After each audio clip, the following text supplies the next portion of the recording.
The following is for entertainment and informative purposes only, and not to replace the advice or care of your regular veterinarian. It's time for The Pet Place with your host, Dr. Tom. Hey everyone, Dr. Tom here. Hey, have you ever asked yourself that question? Why is my dog scooting their butt across my brand new expensive carpet I just spent a ton of money on? Well, here are the answers. I've been avoiding this smelly episode for far too long, so get ready. It's the anal gland episode. Oh.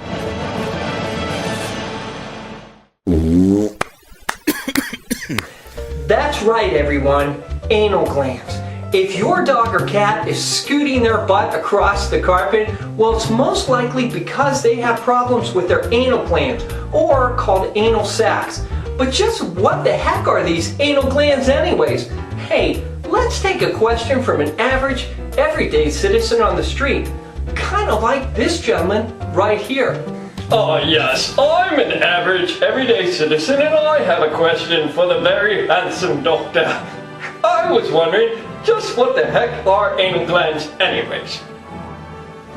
Wow, that's an amazing question. I'm glad you asked. Hey, in order to learn more about these anal glands, let's head off to the lab right now. Come on, everybody, and bring your gas masks. I'm serious. Okay, everybody, take your seat. Let's do a little anatomy lesson. When viewing your dog from behind, the anal glands sit at around 8 o'clock and 4 o'clock. Now, the exact purpose of these anal glands are not known. Some people think they might be used to mark territory or identify themselves. Wow, thank God we just use a handshake.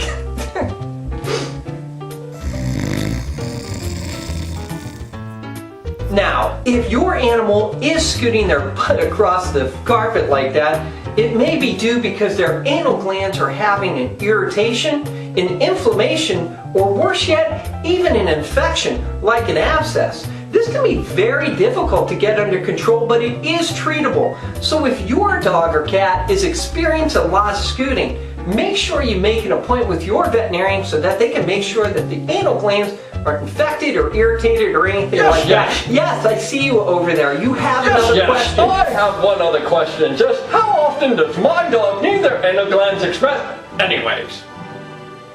Wow, you're just a fountain of questions, aren't you? Now, move along. Okay. Never. I hope that your dog or cat never needs their anal glands expressed. But if they do, it may be because that they're having bouts of loose stool or even diarrhea, or there's been a diet change recently not allowing those anal glands to express naturally. If your dog or cat is experiencing chronic problems with this, talk to your veterinarian about the best way to alleviate this. There's many ways, many options that it can go.